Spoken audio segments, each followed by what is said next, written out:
How lucky are we?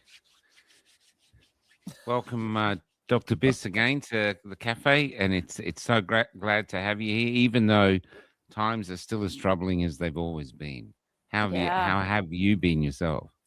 Hanging in there. I'm still trying to figure out whether or not I'm on an ACIP committee or not.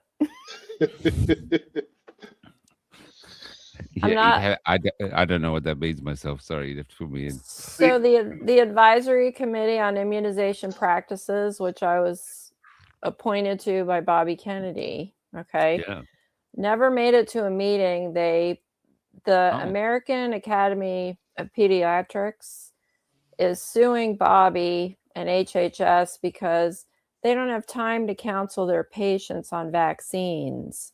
So all the changes we would be making would disrupt their workflow in the office. See, so they found a rogue judge in Massachusetts, which is very left, to basically stay any decisions Bobby's made since June of last year. So basically, none of us were ever really appointed to this committee. And what really sucked is there was both times I canceled a week of patients because I had to be there for 4 days. I had to reschedule surgeries. The day before the meeting's supposed to happen, the meeting was canceled. So they have no respect. A lot of the people on this committee are physicians, and it's just, and one of them is a high risk obstetrician. So you're potentially, impacting pretty important patient care by doing that, So anyway, I don't know what's going on with that. It's sad. I thought naively I was going to be able to make some change with regards to immunizations and pregnancy, but, here we are. Well, it's even worse than that. They've rewound all of the changes made by the committee back to where it was in 2025, and so the numbers of childhood vaccines is back to its all-time highs, and yeah, it's quite disappointing that they're still holding their cards close to their chest about whether or not they're going to appeal. We've got until May the 15th, I understand, the decision to appeal the decision. Yeah, so my understanding is probably nothing's going to happen until after our midterm elections. So that would be not until January of next year. wow. And if we don't win the House, which is not looking very good as far as Republican wins, they'll do the same thing they did last Trump term, is they'll spend the last 2 years trying to impeach. And I'm sure they'll get rid of, Bobby. So I mean, I'm hoping I'm wrong. I've always been a glass half empty. But the problem is that a lot of people that voted for Trump were going to vote for Bobby.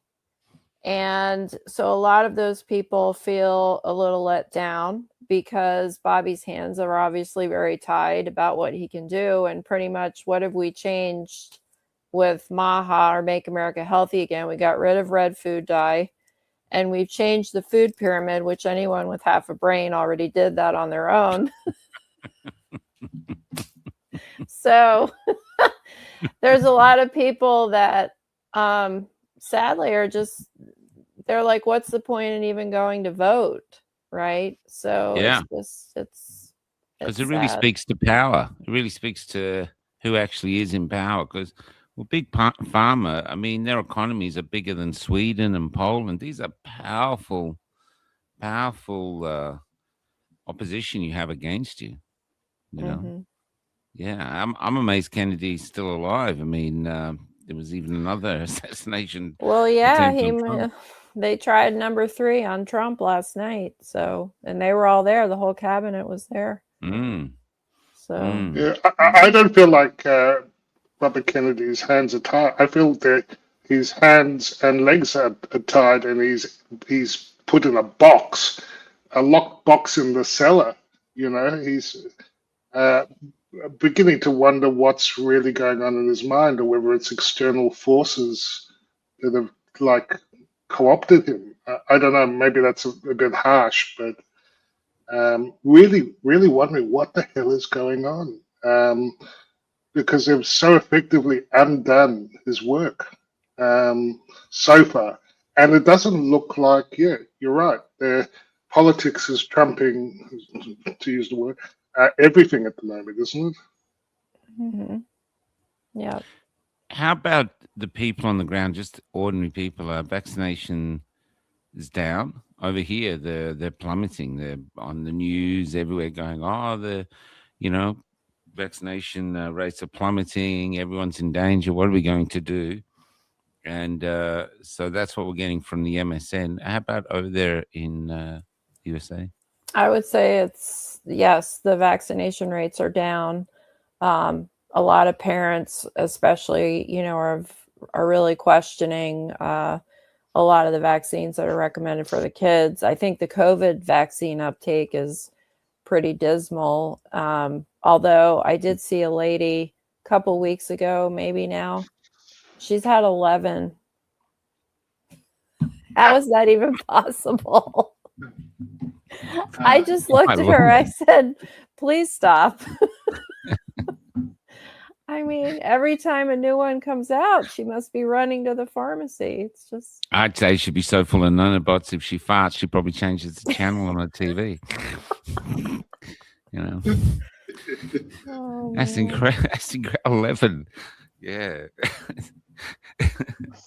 That's amazing. Yeah. It would be like a record. I wonder there's somewhere like, although over here, I have to say, I interviewed a man who went to a junkie and convinced a junkie to take his shot. And then he convinced the junkie to take the shot for his brother. And a junkie's girlfriend was also a junkie to take the shot for his wife. And what he started was an underground movement, and police officers and all these other people were people who weren't junkies were paying these junkies to take the shots for them. And so we had junkies walking around and taking up to 16, 17, even more shots. Oh my God. For $1,000, $5,000 a jab. And the junkies are still alive. Maybe there's a study there. So we should all start booting heroin. We'll be fine. Yeah. Oh man. So it's a really strange world. But can we talk? How's fertility going over there? Because it's very hard to get data here in Australia. I don't know what data we've had lately, Paula. If you've been keeping abreast of it, but there was a report the other day that Australia is I think Elon Musk said Australia is going extinct. Because we're well below the replacement rate and still falling. So it's a mystery, isn't it? So we had a report come out within the last month or so in the States that we're the lowest, our birth rate's the lowest it's been ever. And they predicted in order for us to not start depopulating, every woman of childbearing age in our country would have to have 2.5 babies. Wow. Yeah. Well, like this year? What? It's wow.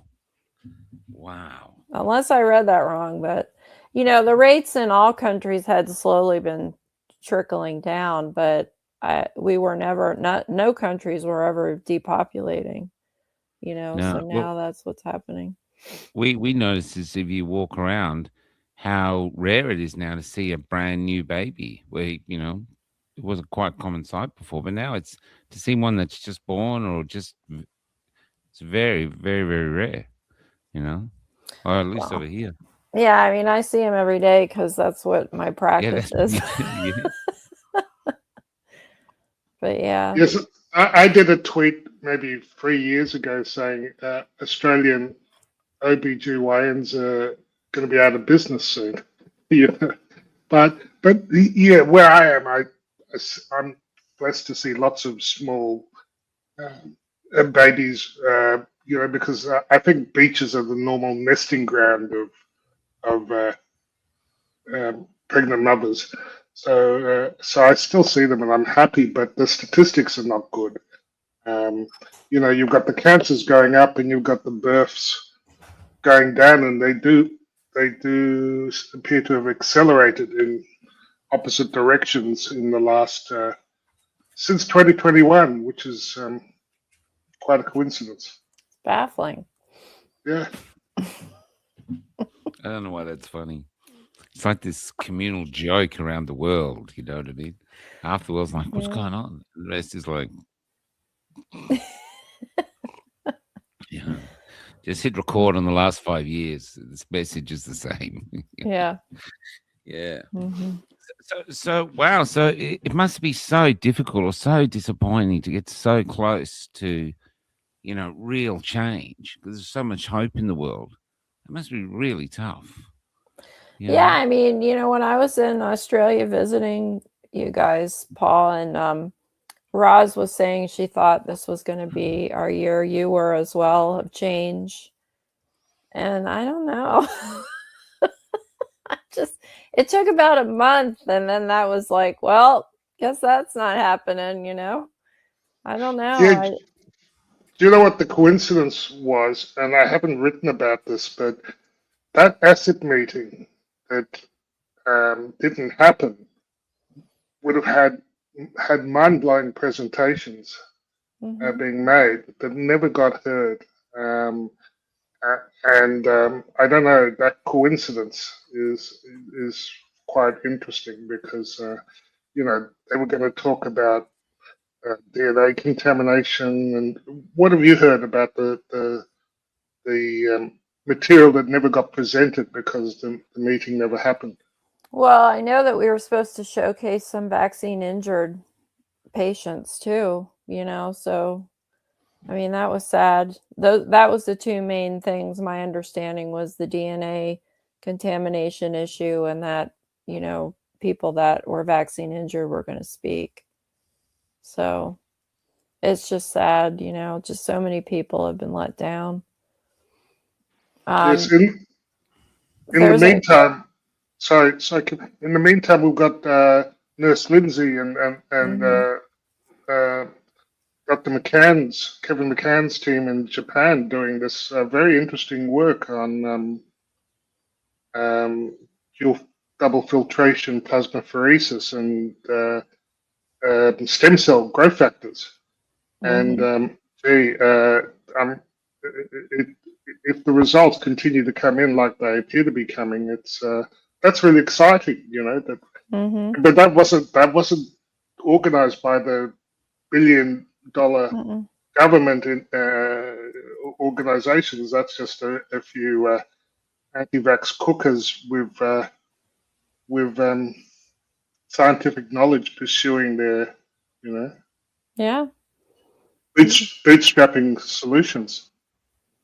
Yeah, Lindsay says she's never felt better, Just unbelievable. She's been, damaged since, I don't know how many shots. I think maybe just one, and that destroyed her life, so since 2021. And she's finally has a normal heart rate. She got POTS from the vaccines, Michael, so she'll be sitting like we are, and her heart rate will shoot up for no reason. And she finally has a normal resting heart rate. I mean, it's just amazing. And shame on the Harvards and the Stanfords and all the other places, because they're not looking into any of this. She got to travel to Japan, to have this done. Get to sell a house. If she was in Canada, she'd be she'd be up for maids, Yeah, I think you can get up for maids for acne now in Canada. Sorry. That's awful. That's awful. Yeah, I heard, if you have an eating disorder. Yeah, that's true. Or depression or something. But, it's all tied to as well, the organ harvesting. I can't believe you're saying this, but it's true. It is. Yeah, that's the evidence I see. Have I frozen, Michael? Yes, you're frozen. A little bit. Yeah. I feel a bit frozen. I'm going to pop out and come back in. Okay. There's we've been doing this in we saw there was another one in Spain, and a 24-year-old girl euthanized, and all over the Netherlands is bringing it in now, where young people who are depressed. I mean, there's just seems to be this madness going in the complete opposite direction to the direction we should be going. You know, we've got a low birth rate, and yet here we are actively trying to convince our young people into leaving us. I mean, Paul last night, Dr. Paul, we were shown the ads for euthanasia on the tubes in England, and I just can't. They advertise it? Oh, yeah. I can see if I can find it. I could not get my head around when I saw it. It was I did get it last night, but it was the Westminster Underground has got so many ads that I said to Michael that by the time you got to the underground, you'd throw yourself on the tracks. You know, right. They're really pushing it hard, and I think, you know, when you talk about incentives, yeah. Can you see that, Dr. Biss? Wow. And she's so excited about it. She's so excited by dying, you know. Oh, she's going to be in the in crowd. Mm-hmm. She's got to leave us to do it. Do you know what gets me is, though, the opposition that are going against you and the forces, it's popular, you know, even though Big Pharma is a corporation, it's populated by human beings who have kids, grandkids, great-grandkids, you know, and this damage is everywhere. I mean, everyone can see it now. Everyone talks about it. You know, we've been talking about measles last night because we found a document from the 1960s when they were talking about the measles vaccine, and in the Senate, they're all agreeing that measles was just a minor childhood illness. There's no worries about it. So, but since then, that's all changed. Now CNN will come out with an outbreak. We'll see it over here. I've got an outbreak. It's like 3 cases in Kentucky, you know, and it's like the end of the world, where it used to be the Brady Bunch, as Paul said, the Brady Bunch had them on. Hey, we all got the measles. Let's have a measles party. Yeah. And it's just propaganda everywhere. You know, I'm beginning to think that we thought we were living in freedom, but we were actually living in KGB controlled Russia. We just didn't realize it. Yeah, and now with AI, you don't even know what to believe, like what videos to believe. It's crazy. Yeah, so what do we do? Now, what I was going to say, Paul, I don't know if you're familiar with Dan Hartman. His son, Sean, in Canada died from I believe, Pfizer. And last day, not this past, but a week ago, we all found out, because I was at the IMA conference, and we all found out that a judge threw his case out. So he's going to bring it to the Supreme Court. You know, he's trying to raise money, of course, but it's so sad. You know, the poor guy just wants some closure and, you know, somebody to just say, yeah, you know, just vindicate what we all know, and it's just a shame. Yes, and I noticed Ernesto Ramirez, you know, he's been posting recently, you know, his son, Ernest Jr., also died after his shot. He was a basketballer. Sean, I think, was a hockey player. And and he's going 5 years, nothing, no accountability. No one has been held to account. Yeah. The closest he got to the apology was when he was invited to the HHS, and he was one of the 10. His son was one of the 10 children recognized as having died from the jab. You know, by the government, by the people there, and but that's as good as it gets, you know. So he feels my heart goes out to him, because you can see how broken he still feels, that there's been no movement in 5 years. No one's been held to account, and it goes on. It goes on, and they still are giving it to children. Yeah, we've got the woman in the EU. On the line. Yeah. Here we showed you one of our podcasters made this about her. Where is it? I'll see if I can find it. Yeah, she's so this is her. Better world also means a healthier world. And vaccination is our best chance to do this. Vaccines have saved millions of lives in the past 50 years. Kind of feels like we're at. And there's this madness. They're pushing it like it's just like a religion now. It's I know it's a business, but they've so carefully wrapped it up in the dogma of a false religion that people think it's these miraculous things, Yeah, I mean, I haven't met anyone who's taken 11, but we interviewed a nurse the other day who didn't take it. Incredible interview because his brother had taken 5, was full of turbo cancer, had COVID numerous times, and then put himself up for euthanasia, and which is happening over here. And he went to the grave blaming this nurse brother who was unvaccinated, saying, "You're the reason I'm dying. If you'd done what you're told and taken the jab, I wouldn't be dying now. COVID would have been." And so that's, he's hating his brother. These are profound things. There's, and the damage is happening now, and these people are walking around with it. It's like survivor's guilt. And then at the same time, too, these poor other people are dying, even then, incapable of accepting the fact that they've been killed by the state. They've been depopulated. Even one of our greatest sportsmen, a guy called Shane Warne, he died, and we all knew it years ago from the jab, but they concealed it like crazy. They actually blamed chamomile tea in one news interview I was on. They said, yeah, he was on a water diet and he was taking copious amounts of chamomile tea. That's what they said on the radio, and the radio announcers were going, "Oh, chamomile tea. You feel like saying, yeah, don't even go near peppermint, mate. You don't want to stay away from peppermint. That's wiped out countries. Countries are gone. They turn up and go, where is everybody? Oh, peppermint tea." So, but his son came out early and said he thought it was a jab, and then he was silenced. But now 6 years or 4 or 5 years later, whatever it is, he's come out and again said, yeah, it's the jabs. So we don't even allow our beloved, the real famous ones, that he was idolized. We don't even allow them to die in the truth. They have to die in the lie that,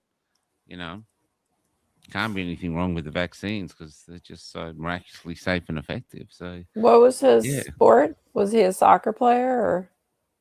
Oh, we have a strange sport over here called cricket that you can play for 5 days and draw. It's very hard to explain to any other country. Yeah. Aw. Well, remember when they were saying it was the when all the soccer players were falling on the pitch, and they were saying it's because the referees' whistles were too loud. Remember that? It's like, oh my god. Yeah. We have a long-standing troll cardiologist, Australian cardiologist, who he still sings the mantra of that side effects are rare. And doesn't believe in turbo cancers. Still believes safe and effective. And then recently we had a press report that finally came out in the UK that Andrew Brigden posted, where this wasn't a passive surveillance, as in theirs. This was an active surveillance study, and found nearly 1 in 7 had serious adverse events. So somewhere between rare and 1 in 7 is the difference in opinions. And the serious adverse, as you know, that's death, That's congenital malformation. That's life-threatening. Doesn't mean you die. It just means if you didn't get treatment or happened to be away from ER, you could have died.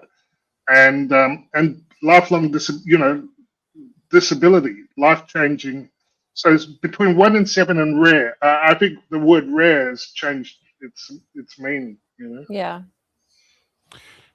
Well, what it clearly states, Dr. Biss, is that any real significant change for the future is going to have to come from the grassroots up.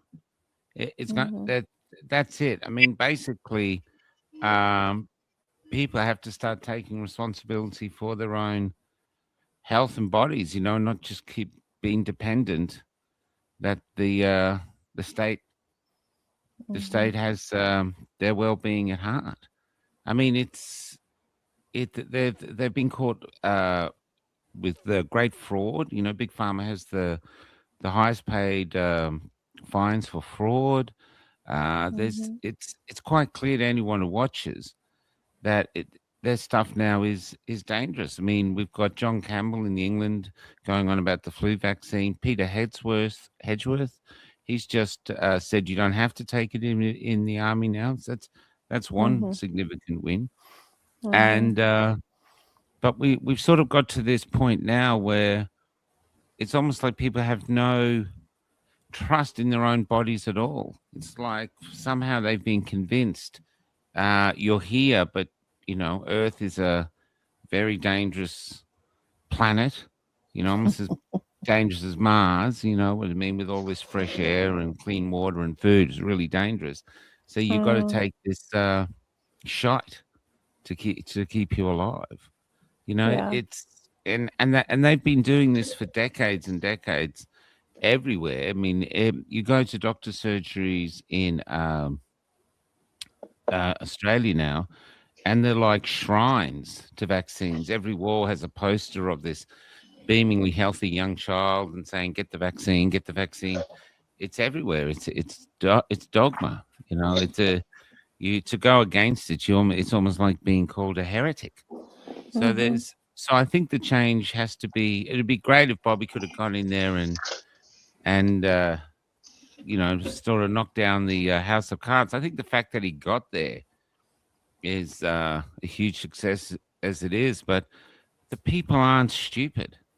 I think people are seeing so many injuries, and it's I call it the battle of the little waves. They've got some monoliths here called the 12 Apostles, which are off the West Australian coast, and there used to be loads of them. There was only 3. And they've all been brought down by little waves, just pounding away, not a tsunami like a Robert Trump tsunami. And I think we might have to settle down. That's what we have to do. Just chip away the amount of injuries. And I mean, over here now, like there was no autism when I was young, but now I do see people in their 40s, 30s, men in supermarkets walking around with a carer because they're off in another world that they never came back from. It's everywhere around us. And people my age know we have a memory. This was never like this. The country towns were incredibly healthy. The men were all suntanned and bronzed, and the women where you didn't mess with them. Now it's not so much, now everyone's bordering on obesity, and a lot of the young people are ill. Not all of them, but a lot. And so I think bit by bit, people will see and realize it's a dangerous time now because everything looks nice. But 1984, instead of being dark and gray, it's like yellow, like McDonald's, or something bright like Walmart, and we are sort of controlled more than what we know. I think eventually people hopefully will come around. But now we've got to deal with famine. Which is good since we're all obese. It's like, it's good. We'll get through it. I saw another oil location in Texas go up in flames this morning. But this time it was a lightning strike, and the video had the kid going, "Mom, lightning, hit the gas works. You know? So, but it's just, you know, I'm a coincidence theorist, and it's hard to ascribe lightning, but you know, who knows? It's just oil, energy resources around the planet have just been catching fire. So, can I ask, are the medical authorities after you, Dr. Biss? Are they sort of coming down, or have you got close enough to Robbie? You sort of have some protection. So, no, I think it helps that I'm in Florida because, you know, we have Dr. Ladapo here, and our governor doesn't play any games. Yeah, he's great. Yeah, we only have a few more months left to him. I don't know what's going to happen when he's pretty irreplaceable, I think. But I had a lot of crap I had to deal with when I came back from Australia. The day after I got back, my chief executive officer of my company had me on a phone call because she was very upset that I had been appointed to the ACIP committee, and how long did I know, and I should have given them warning, and all this kind of ridiculousness. And they drew up a contract as an addendum to my contract that they wanted me to sign, which was so vaguely worded that, I mean, they could have fired me for anything, you know? Yeah. So I never signed it. And then the judge, you know, stayed the committee anyway. So I emailed her and I said, well, I don't need to sign your addendum because supposedly there's no committee now. And she said, oh, that's great news. Yeah.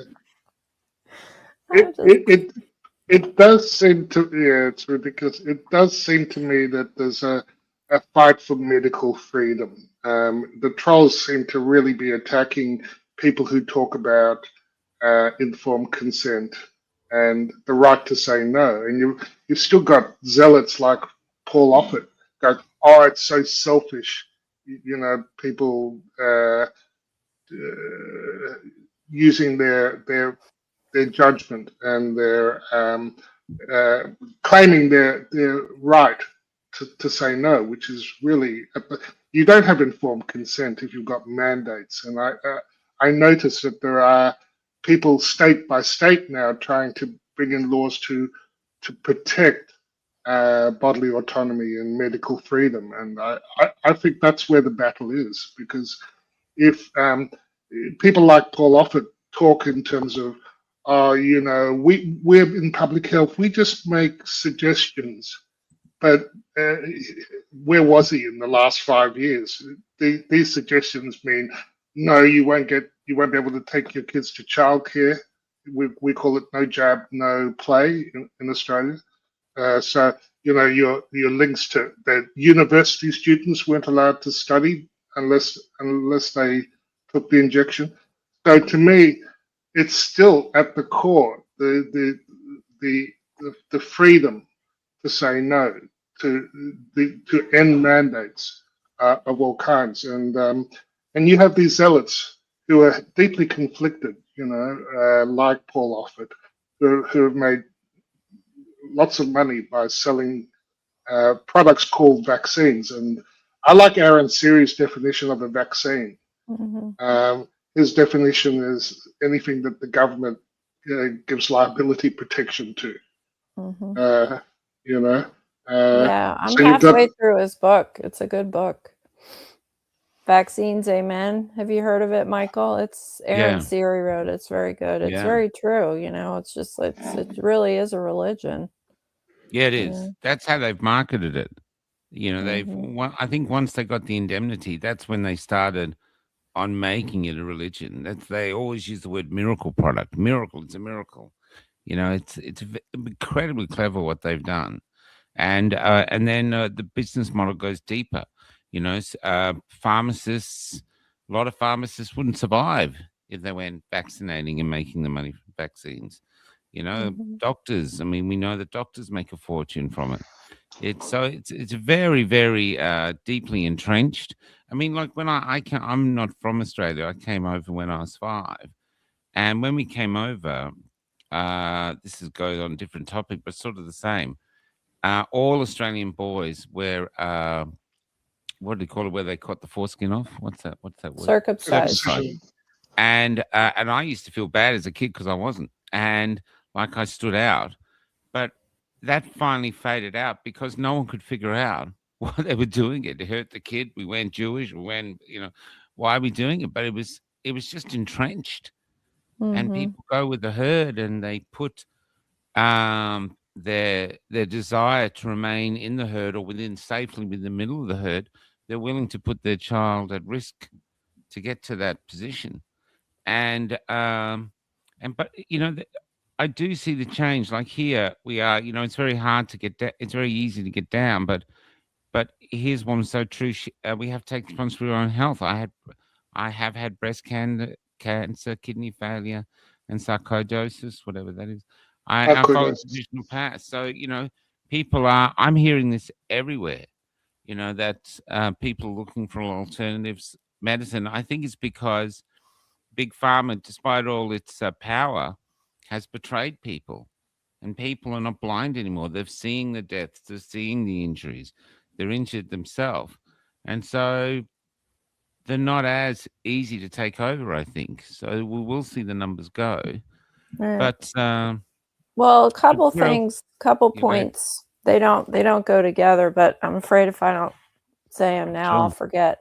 But the vets, the veterinarians now, at least in our country, a lot of the practices are being bought up by big corporations. So they're being told from the top what to do. And their main, driver for income now is vaccines, of course. Yeah. So if, people are going to refuse shots, but in most states in America, like it's illegal to not have your pet vaccinated for rabies. And guess what my dog has now, Paul? From his last rabies shot, I'm convinced he's got Addison's disease. He was sick for a year. He kept getting pancreatitis, and they finally got worried when he lost a couple pounds because he's only 17 pounds.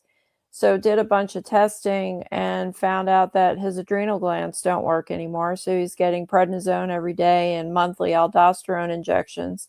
And I'm convinced it's from his last rabies injection. So I'm going to have a chat with the vet next time I go in, because if any animal needs an exemption, you stress my dog enough, you could kill it, So anyway, it's the vets. The other problem we have here, and I don't know if it's similar in Australia, but a lot of parents are waking up, of course, to the dangers of the vaccines and refusing, but then Child Protective Services gets involved and takes their kids away. So if even they're though, not vaccinated. Yes, even though the parents are aware, a lot of them are going to be afraid to decline because they don't want to be investigated by, Child Protective Services. Yeah, that's my point about Paul Offit. He speaks like these pronouncements by public health are just suggestions, but they've got a big bludgeon behind it, which negates freedom. And we still call it the COVID shots of vaccine. So it's under this umbrella of something that the government says is liability protected. And I remember in 2021, when I was having my suspension hearing, I warned that the shots were actually synthetic gene therapy. And, it was one of the many things like bodily autonomy where they just sneered at me like I was making things up. But just very quickly, I thought I'd back that up. Just you've probably seen this. For us, therefore, we're really taking that leap, us as a company buyer, in cell and gene therapy, which to me is one of these examples where really we're going to make a difference, hopefully, moving forward. There's some, ultimately, the mRNA vaccines are an example for that cell and gene therapy. I always like to say, if we had surveyed 2 years ago in the public, would you be willing to take gene or cell therapy and inject it into your body, we would have probably had a 95% refusal rate. I think this pandemic has also opened many people's eyes to innovation in the way that was maybe not possible before. Yeah, I wouldn't call it innovation. I'd call it villainy. You know, it's villainy. You know, because they called. You know, they're still calling it a vaccine, and still missing the point that this was something very different. This was something that had the potential to permanently change your genes. And this is where the DNA contamination, the thing that didn't get heard at the ACIP meeting, was hugely important. And the DNA doesn't even have to get into the nucleus to wreak its damage, because of, you know, the cytosolic DNA. Once the nanoparticles bring the plasmid DNA fragments into the cell, it triggers cancer-producing pathways like C-gas sting, which Kevin McKernan and others have talked about. But of course, we know that in the Pfizer plasmid that they used to construct it, the one that they never tested, you know, the studies were all for the stuff made like in a PCR machine in the lab, nice and clean. And then the one that they gave to billions of people was the stuff that was made in a big vat of genetically engineered poop, E. coli. And in the Pfizer construct, they had SV40, you know, which is a known gene therapy tool and a known carcinogen. And Pfizer actually admitted that they deleted it from the gene map. So it was fraud, you know.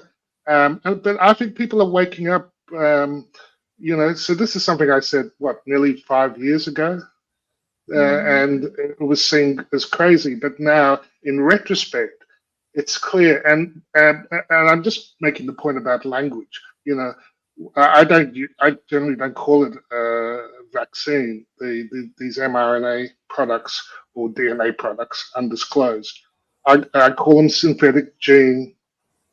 And people don't like the word therapy because they say, "Hey, it's a poison." You know, it's a bioweapon. It's not actually a therapy. It's not there to do you good. It's and it also ties into the cancers. You know, we're getting more and more media coverage and recognition of young people now getting colon cancer, breast cancer, in young, even in ages as young as children.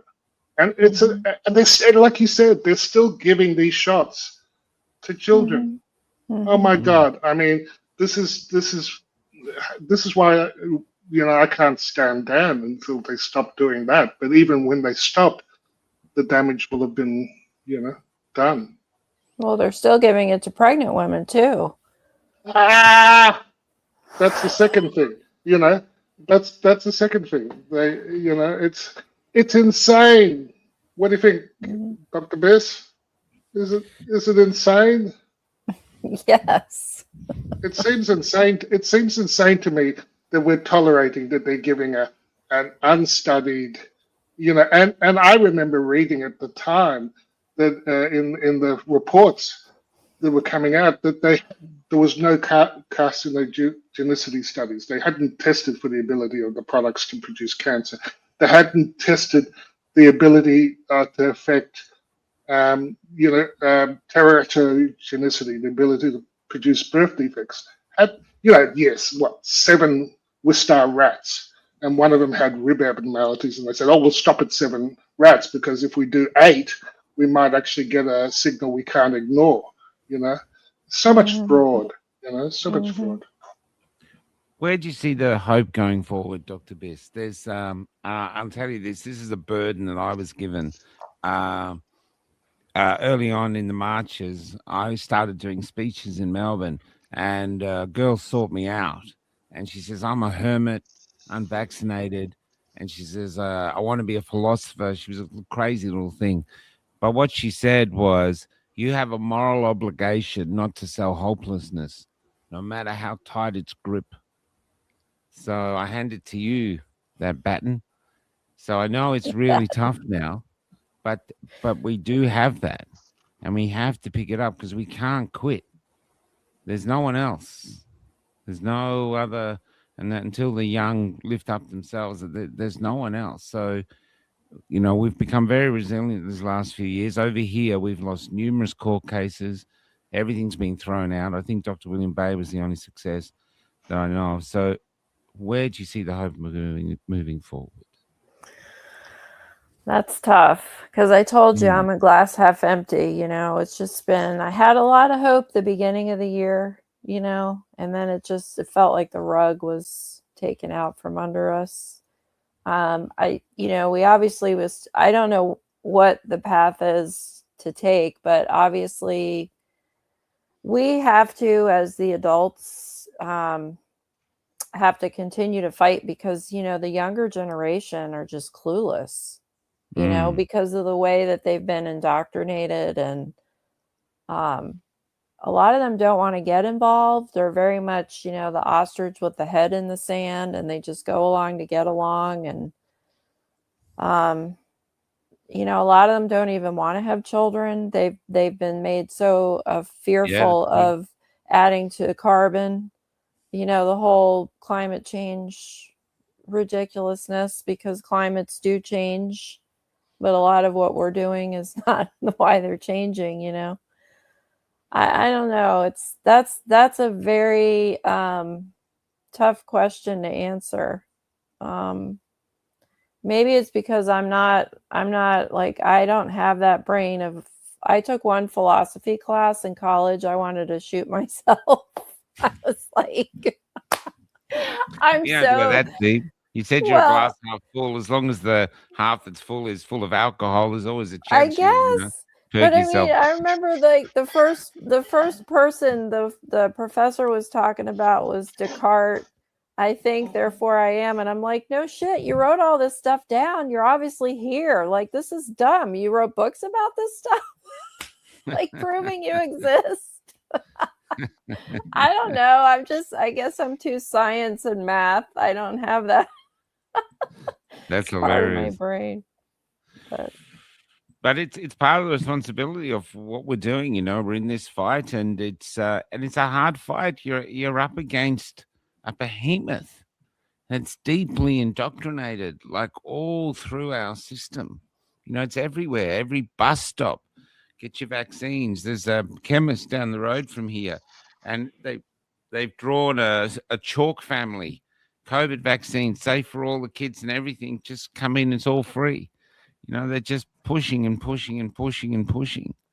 You know, so are they still paying for it over in Australia? Like the government's paying for the shot? Wow. Yeah. Well, I think they bought like 11 for all of us. So, who knows? And the way they sold it, it was like Harry Potter. They go, oh, yeah, you know, if any new variant comes along, we just add a sprig of shit and, you know, and stuff like this. And then it's ready. Here you go. You know, put that into you. All the smoke coming out of it going, yeah, great. And so it's, but people, you know, there's mad fans for it. I even think it goes deeper. I know you say it, but it's actually, I have a theory that the way they pushed it in Australia is when it came out. I know, you, like you said, you don't do philosophy, but when it came out, usually if there's a disaster, the politicians refer to God. Let's keep the victims' families in our prayers. With COVID, they never mention God anywhere. They never mention God in the Easter now. They just don't mention God. All the churches were closed, but all the vaccination centers were open. Mm-hmm. And basically every morning, the human of this new church, you know, big pharma church, would get up and go, well, you know, God Roth is here. That's what they were saying without saying his word. You know, the pandemic is here, but it's okay. We can save you because, you know, safe and effective. That's our prayer. That's our, you know, come and get it. Roll up your sleeves and we'll keep you safe. And they did. And they did. And I wonder how many of them made a theological decision more than anything else.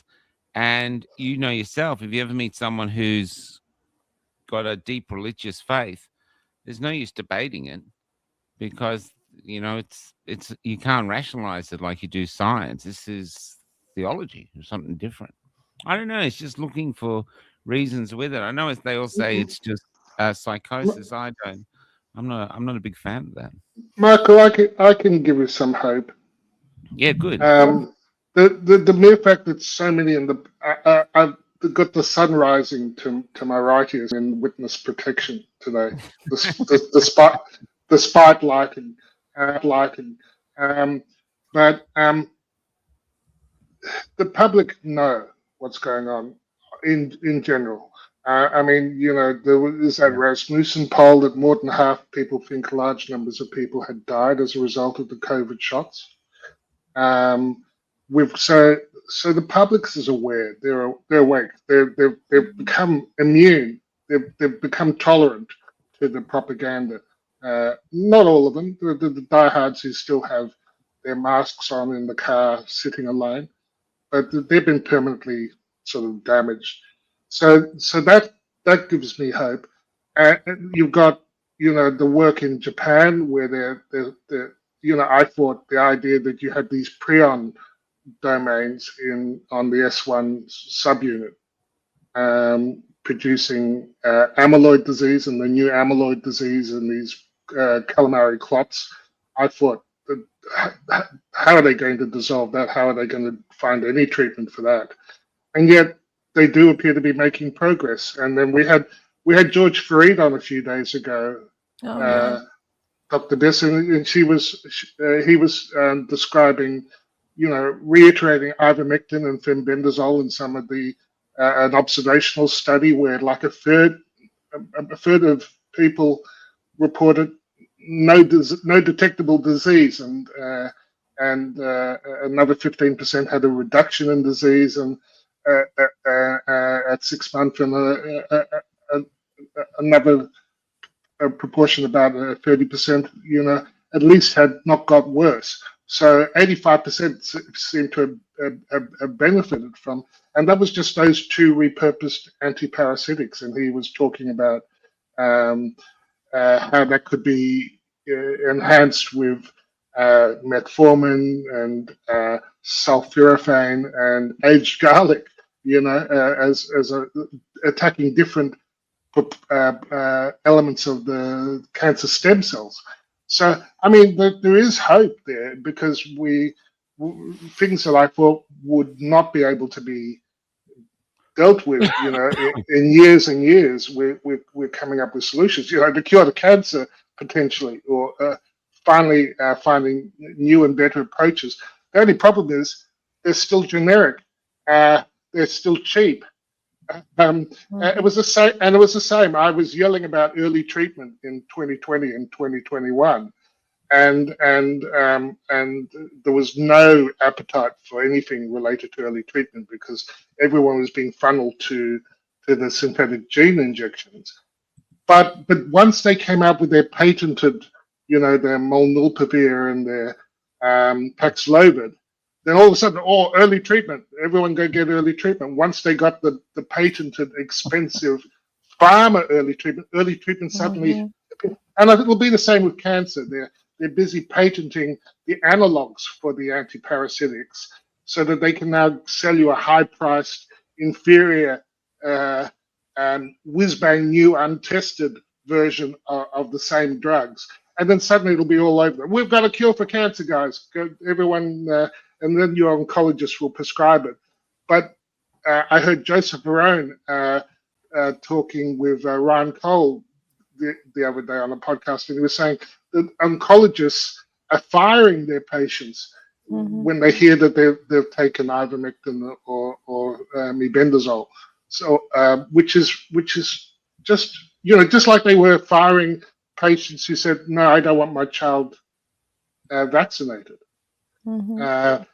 Because and at the root of this, I'm sure, is conflicts of interest. Where the money is coming from, who's paying it, and the American Academy of Pediatrics, who put this activist judge up to blocking ACIP. That's conflict of interest writ large, and I always say. conflict of interest is just a polite way of saying corruption, corruption and incentives. So until we deal with that, we're not. But hope. Back to the point, Michael. There is hope. There is progress happening, but it's always darkest before the dawn, and it's pretty dark. Speaking of repurposed, I'd like to give you both a fail on that question, by the way. I was listening to another podcast, and he was interviewing a guy that became an editor for an oncology journal.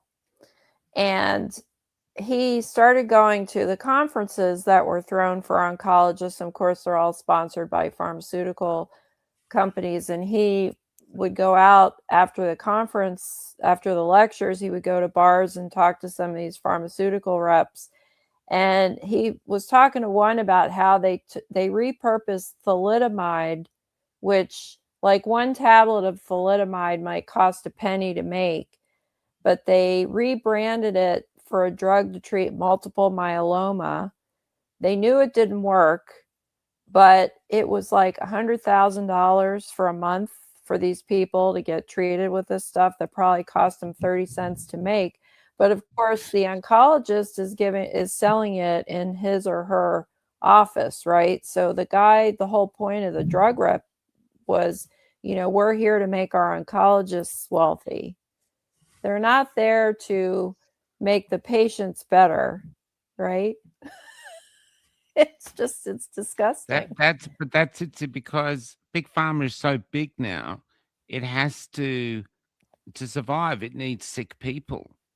Right. So it's sort That's of their business incentivized to make people. Imagine, say, wherever you lived. I don't know if you live in a suburb, but say you decided, I don't want to be a doctor anymore. I'm going to be I'm going to have a glass repair shop. And you hire some people to go around because you need to fix 8 windows a week to survive. And windows aren't breaking. So there's an incentive to maybe send out a few kids to go break a few windows and come up and go, your window's broken. I've got the best window for you. Safe and effective. What breaks won't shatter everywhere. No one will come in. You know what I mean? We've got to guarantee, you won't get COVID. Yeah. The government will pay for it, and you can have up to 72, and so and this is what it's incentivized to make people sick. The food industry is incentivized to get people to eat more of their products. So they put the stuff in there that people get addicted to. You know what I mean? I mean, try be a marketer trying to sell Brussels sprouts. Good luck. Good luck. You know what I mean? Oh my God. That was my mother's favorite. Her favorite vegetables were Brussels sprouts and lima beans. Lima beans are disgusting. Yeah, they are. Everything that tastes good is disgusting. That's one of our problems. And but over here, to be honest, it is doable, because over in Australia, they have a certain really incredibly toxic stuff that when I came to Australia growing up, everybody was addicted to it and they sold it. And it's Vegemite. And most Americans taste Vegemite. It's gross. The hell, it's how like is our it version addictive? of eating, say, lamb's testicles if you're in Mongolia or somewhere. And but they did it, and everyone still does it. So it is possible to sell stuff, but I don't know. I actually think, can I tell you, I think humor is one of the ways forward. Mm-hmm. The other side don't do jokes. They don't. Right. I mean, look at Biden's jokes compared to Donald's. Mm-hmm. I think some people like Donald in charge just because they wake up in the morning, they know they're going to get a laugh, even if he's ending the world. At least we're going out laughing. But there's like what he said to the Japanese prime minister. I mean, that's like one of the funniest things I've ever seen in Parliament ever. About the surprise. No one knows more about surprises than you. Boom. At least we're going out crazy. Yeah.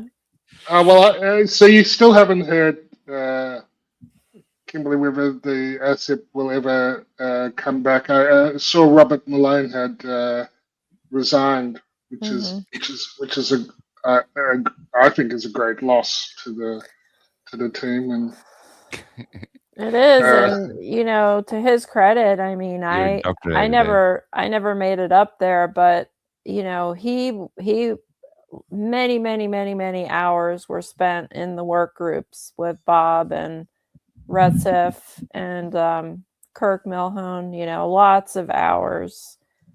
It is a slap in the face. You know, Robert was really miffed by the fact that nobody came to our defense. You know, the judge basically said none of us were qualified, and he didn't have any of our CVs. You know, he was just going on what the American Association of Pediatrics was saying. You know, Robert was just done. And I can't say as I blame him, you know, it's just a lot of work, thankless, you know, just slap in the face. And you were looking forward to the big bucks of being part of the ACIP committee? I mean, the big bucks, yeah. The big bucks. Did they pay you any? Did they even pay your airfares to go to the yes, meetings? they pay. Oh, that's good. Yeah, they pay your travel, so your airfare, your hotel, your Ubers, a little bit of a food allowance. But I mean, the thing is, all of us lost considerable amount of income by canceling patients, and then canceling them for nothing. You know, it's not like you can just call them the day before your week that's canceled out and say, just kidding. You know, it just doesn't work that way. So it's very frustrating. If you were just a big pharma shill on the vaccine company's payroll, it wouldn't have. Then you would have been beloved by the judges, fully qualified.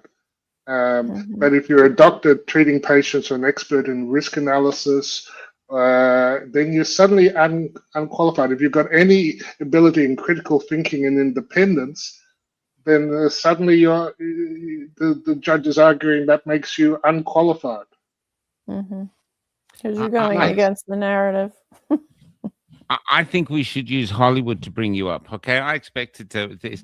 You've got to think back to Rocky. Now, I know you're on the canvas. You just got to pretend your dog's name is Stella or whatever. What was Rocky's girlfriend's name? Was it Stella?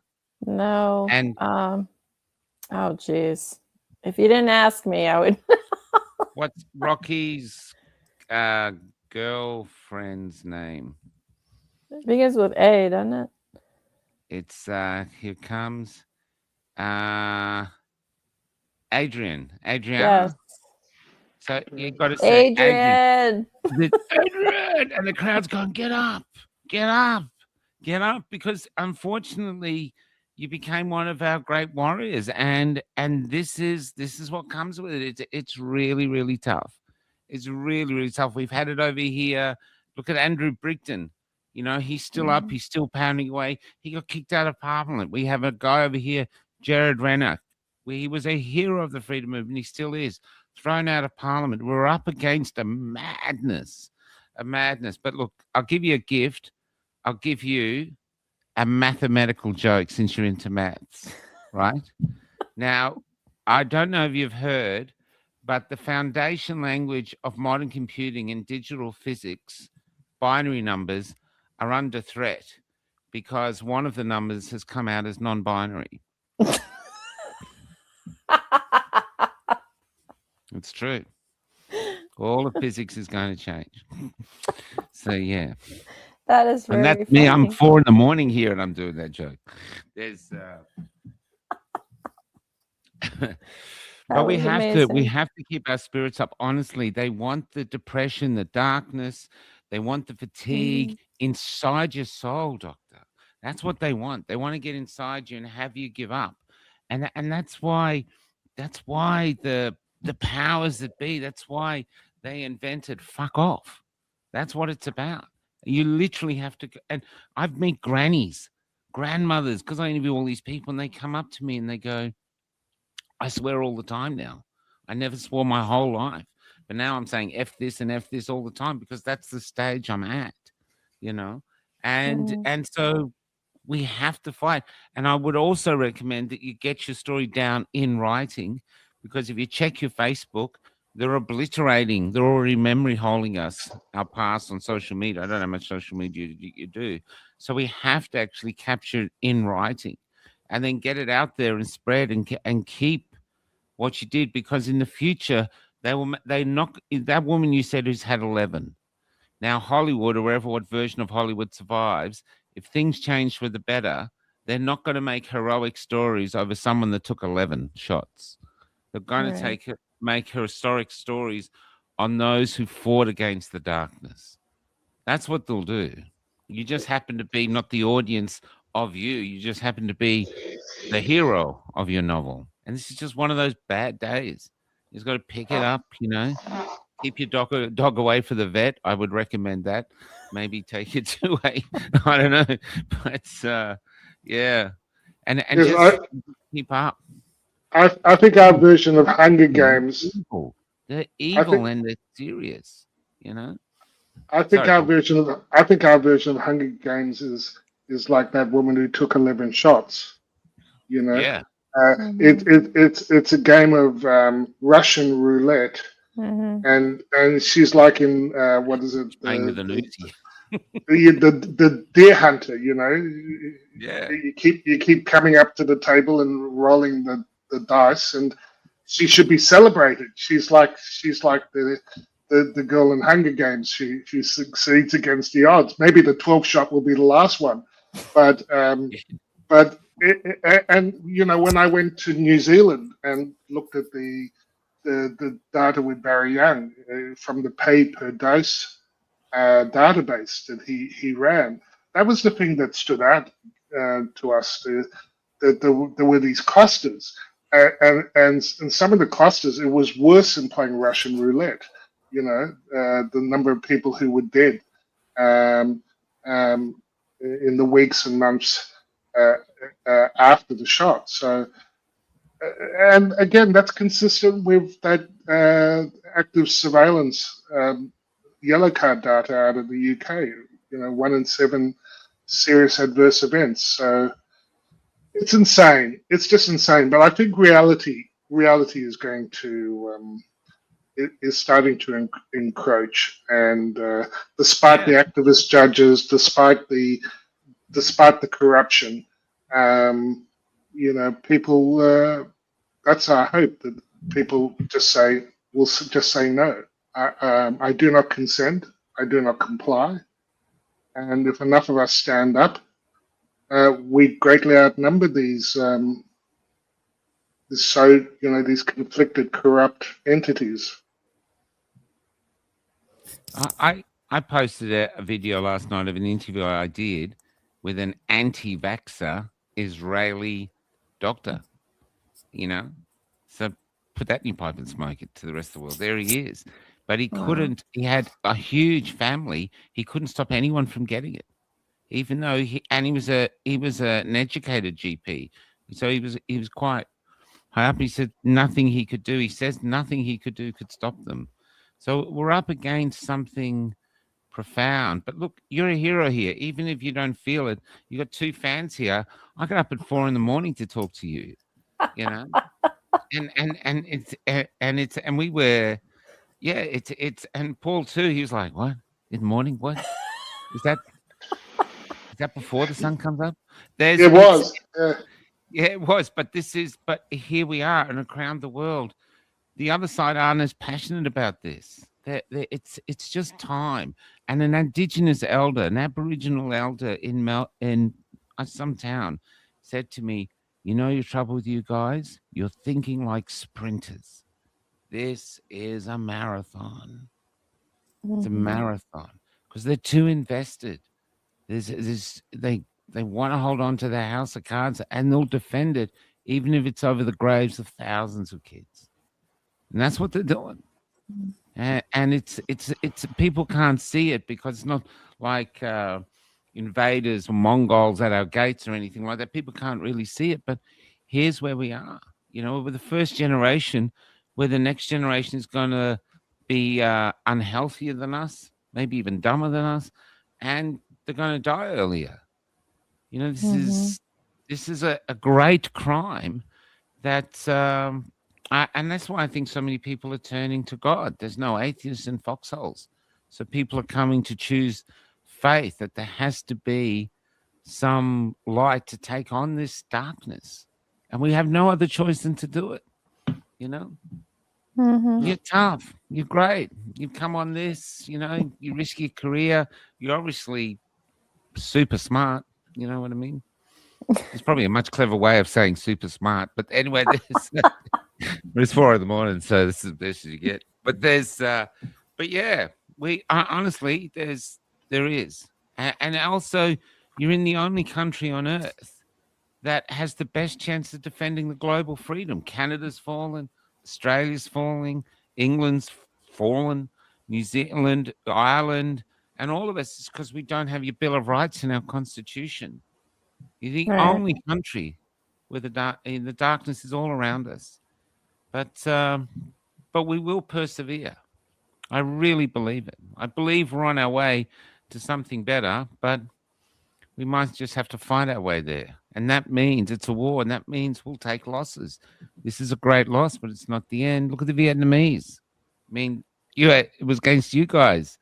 You know, you had all the toys, and they beat you because they did not quit.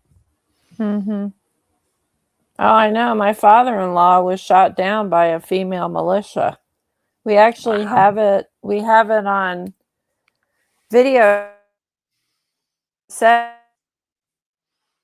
version of public broadcasting, PBS here in the States. They were doing a expose on the underground militia in Vietnam, and they were talking to somebody, and in the background was this woman that shot my father-in-law's jet, and another 2 F-4 Phantoms is what he flew. And yeah, he was a prisoner of war for 7 years. For the first 3 years, my mother-in-law didn't know whether or not he was alive. Wow. And then they sent him to Hanoi. He was in there with McCain. And then he came back. What's interesting, and I never really thought about this. So when up until the age of 6, I was living in Massachusetts. And when my father-in-law was brought back, they brought a bunch of them to Westover Air Force Base, which is no longer an active base, but it was across the river from my town in a place called Chicopee, Mass. So my now husband came down with his mom and his sister to collect his dad. He was like 10 minutes away from me when I was 6 years of age. But I didn't meet him until I was 18 when we were both living in New Jersey. But isn't that bizarre, you know? It is. It's incredible. Yeah. So yeah.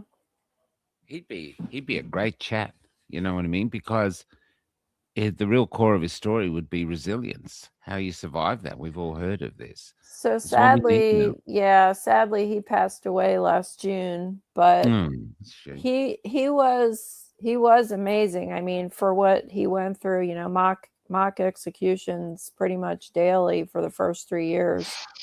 But so this is why a lot of them went crazy. He comes back to the United States. Here he was flying jets and dropping things on small targets. And he wanted to fly commercial planes, and they wouldn't let him do that because he didn't have a college degree. So he had to go to college in order to fly commercial planes. I mean, can you just even believe that? So anyway, he got some stupid degree in like psychology of all things. And then he became the private pilot for the Citibank, which is now not City, it's called Citicorp or whatever, but the Citibank CEO, and he flew him all around the world in the jet. And George Bush Sr. liked to fly with my father-in-law because he was a pilot, and my father-in-law would let him fly his jet. Wow.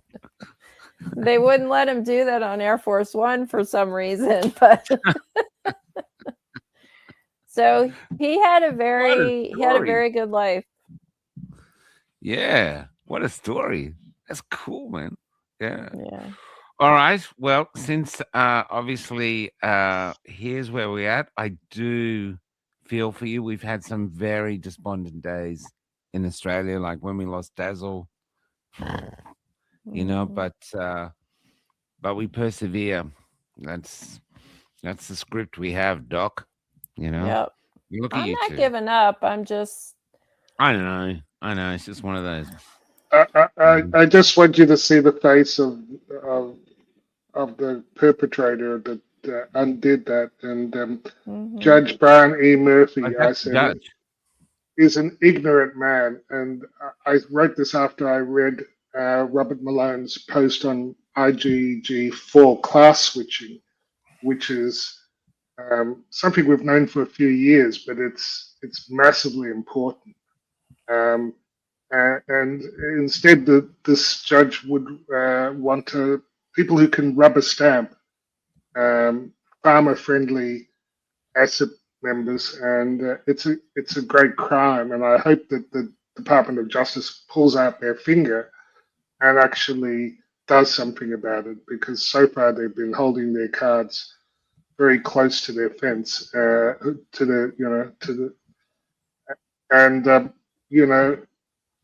this occurred in children.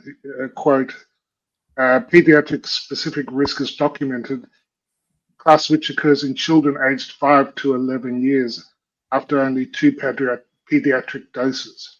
So if the judge actually had any understanding, he should be horrified. But sadly, he's an ignorant man, and I hope you do get to the ACIP meeting, Dr. Biss, because they need you and they need your whole team. Just before we leave, how did you like Australia and Byron Bay? Oh, I loved it. It was a great trip. It's just such a long, I mean, it was 17 hours in the plane to get there. I wish, I could have stayed a little bit longer and, visited some other areas while I was there. Because it's not like you're going to take that trip, every year. It's just so long. And it took me about a week to kind of adjust back to the time, when I got home. But I mean, what a trip. It was great. We drove up and back to Brisbane, from Sydney. And when I was in Brisbane, we actually had dinner with a OBGYN who used to work in my town, but he married a woman from Brisbane and she wanted to go back in Australia. So he's been practicing there he left here in 2005. I haven't seen him since then. So we had dinner together. So that was nice to see him, again. So, and of course, I got to be with the koala. So that made the trip. Benedict. Yeah. There's koalas. They're a strange. They're really interesting looking animal. You know what I mean? Mm-hmm. Kind of cute but weird. Anyway. Now the other thing, we can get help if we hear, because even though this has failed, if there's any chance we get Robert Morley on or something like this, maybe we can inspire you guys up to know that you got fans out here, fans rooting for you. You know what I mean? Mm-hmm. There's I might not get up at 4 o'clock in the morning for him, but 6 o'clock like this with a coffee, I'm there to talk to the great man. This is it. Yeah, but I wish you the best. I know you'll perk up. I can see how tough you are, and this is just part of the fight. Yeah.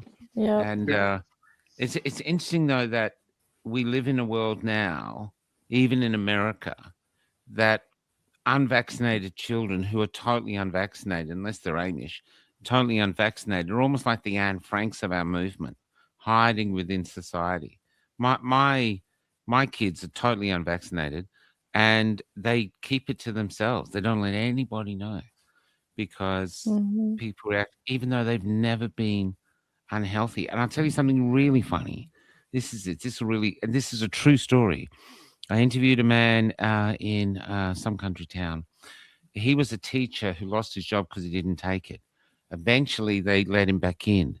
When he got back in, there were 3 or 4 other teachers there in this big school that were also unvaccinated, but they had, what do you call it, where they had false certificates. Counterfeit cards or whatever, yeah. But they were having to call in sick, even though they weren't sick, several times a year, because all the teachers who were vaccinated calling in sick. So if they were too healthy, it would give away that they were unvaccinated.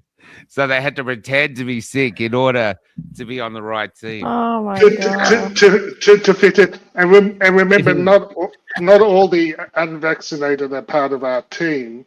There were some who, on the other side, who are also unvaccinated. That in New Zealand, a small country, that's thousands, and in Australia, the judges and the politicians were immune to the consequences of their freedom stripping mandates. But yeah, I'm with Michael. We can't stop until they stop injecting this in children and pregnant women. As just to bear a start, they need to remove the whole product line as unsafe. But we keep going. We keep going because we can't stop for their sakes. We can't stop. That's true. God bless you. You too. Doctor. You're a tough thing. You're great. You're a great doctor. In this time, you might not see it now, but God bless. Thanks for coming on. We were chuffed when you said you were coming on, and we both agreed to get up early to do this. And we are not early people, as you can see. Paul doesn't even come into the light. He won't even let the light in midday. Yeah. You vampire. Thanks, Kimber. Thank you. That constellation clitoris behind him. It is a vulva. It is. It's actually the nebula tarantula, maybe tarantula, but tarantula. Whatever, Paul. Our version is much funnier. Okay, I'm going to let's. I'll just pick the song to finish on. Oh, what are we gonna go with? So early. Have we got something upbeat? Yeah, we will go out with Freedom Road. This is written by a mechanic. I filmed this. This is my partner in the back of this car. So get in the back of the car and need someone in the back. But this is what's happening in Australia. This is a mechanic who wrote this song, and it's about freedom, and it's catchy and it's good. So, keep on keeping on. Keep on. All right. Take care, Doctor. Thanks for coming on. All right. No problem. Yeah. Have a good day. See ya. Bye.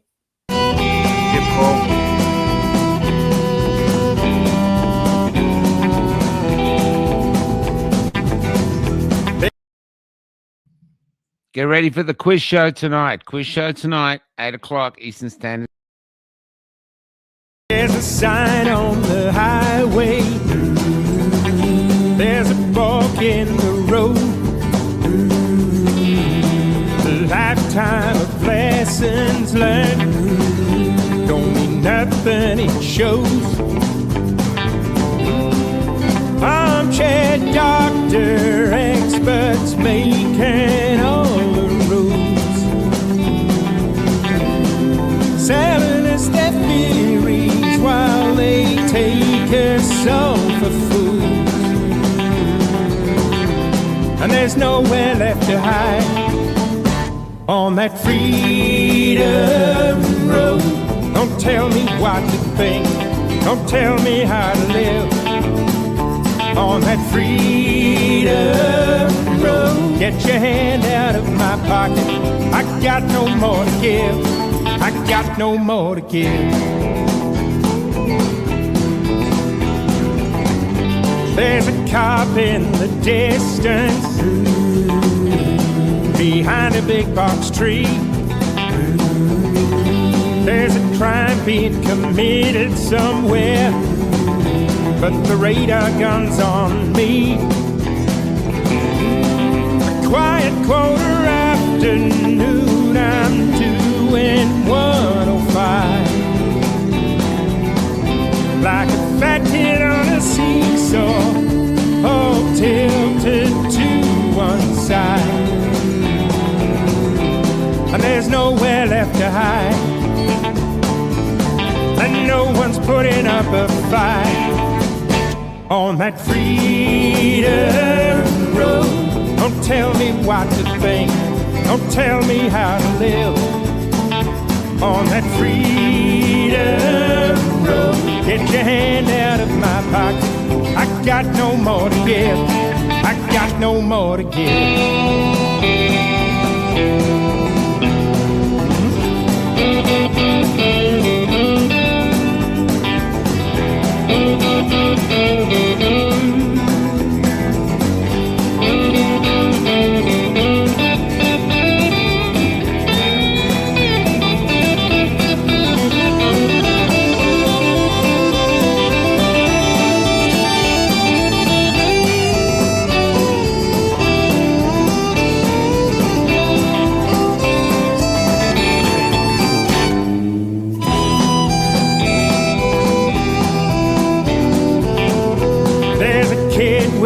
Clipboard, he's just out of school. He tells me that I'm doing wrong, something he could never do. The writing in a textbook ain't no substitute for life. The rules and regulations, they're just dumbing down our minds. And there's nowhere left to hide, and no one's putting up a fight. They're all just waiting round to die. On that freedom road, don't tell me what to think, don't tell me how to live. On that freedom road, get your hand out of my pocket, I got no more to give. On that freedom road, don't tell me what to think, don't tell me how to live. On that freedom road, get your hand out of my pocket, I got no more to give, I got no more to give.